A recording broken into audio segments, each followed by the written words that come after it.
All right, let's talk about something that's probably on your wrist or in your pocket right now. The 10,000 step goal. For decades, it's been the magic number for health, right? It's the gold standard. Well, today, we're going to pull back the curtain on that number. We'll look at where it really came from and what modern science says about the steps we actually need to be taking. So yeah, where did it come from? It feels so official, so medical. You'd assume it came out of some big, peer-reviewed study from a major health organization. But the real story? It's actually way more random, and frankly, a lot more interesting. Get this, it was all a marketing campaign. The whole thing kicked off in Japan right around the 1964 Tokyo Olympics. A company was launching a new pedometer and they needed a catchy name for it. And it just so happens that the Japanese character for 10,000 kinda looks like a person walking. It was clever, it was memorable, and it worked. The idea spread like wildfire across the globe, but here's the kicker. It was never, ever based on science. So yeah, for all these years, millions of us have been chasing a number that was cooked up to sell a gadget. And for a lot of people, that number can feel totally out of reach, almost discouraging. So let's really unpack this myth. This right here, this is the heart of it. The myth is this rigid, all-or-nothing idea that you have to hit this huge number every single day. But the reality, what the actual research is telling us now, is so much more forgiving and, honestly, more encouraging. The science shows us that real measurable health benefits kick in way earlier, and that the best number for you, well, it depends on you. So let's stop chasing slogans and start looking at the data. And this is where things get really cool, because now we have all this data from literally tens of thousands of people wearing fitness trackers. Researchers can finally connect the dots between how many steps people take and what their health outcomes are years down the line. It's real data, not just marketing. So to figure out how helpful more steps are, scientists needed a starting point. In this massive study, we're talking over 72,000 people, they set the baseline at around 2,200 steps a day. That basically represents the folks who are the most sedentary, giving them a foundation to compare against. Okay, now look at this, because this might be the most important takeaway of this whole explainer. See that first bar? At just around 4,500 steps a day, you get half of the maximum benefit when it comes to reducing your risk of dying. Let that sink in. You don't need to get anywhere near 10,000 to make a huge life-changing difference. The biggest bang for your buck happens much, much sooner. Now, the benefits do start to level off. The study found that the sweet spot, the point where you're getting the most benefit, was right around 9 to 10,000 steps. People in that range saw a 39% lower risk of death and a 21% lower risk of heart disease. And this part is huge. These benefits held true even for people who were highly sedentary. People who sit for most of the day. That's a real game changer. But let's be super clear about something.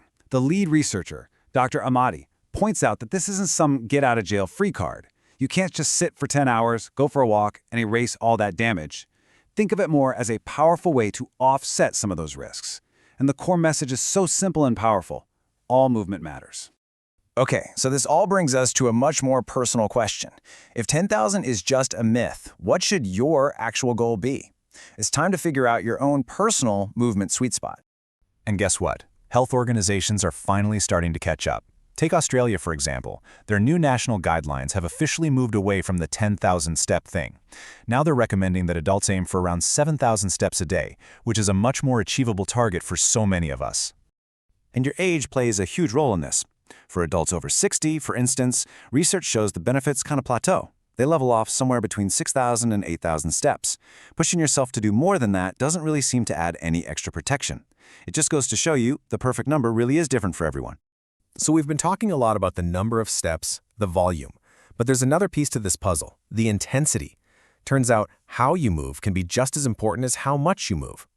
So to talk about intensity, scientists use this really simple tool called METs. It stands for metabolic equivalent of task. Just think of it like this. 1 MET is the energy you're using right now, just sitting there quietly. So if an activity is rated at 3 METs, it means you're burning 3 times as much energy as you would be at rest. Pretty simple, right?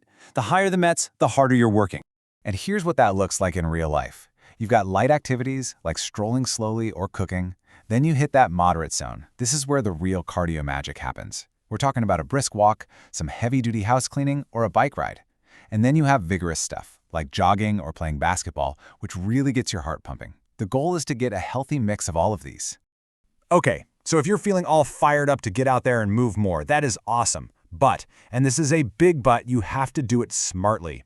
Deciding to go from 2,000 steps a day to 10,000 overnight, well, that's just asking for an injury. One of the classic too much, too soon injuries is something called a stress fracture. These are literally tiny little cracks in your bone that come from repetitive force.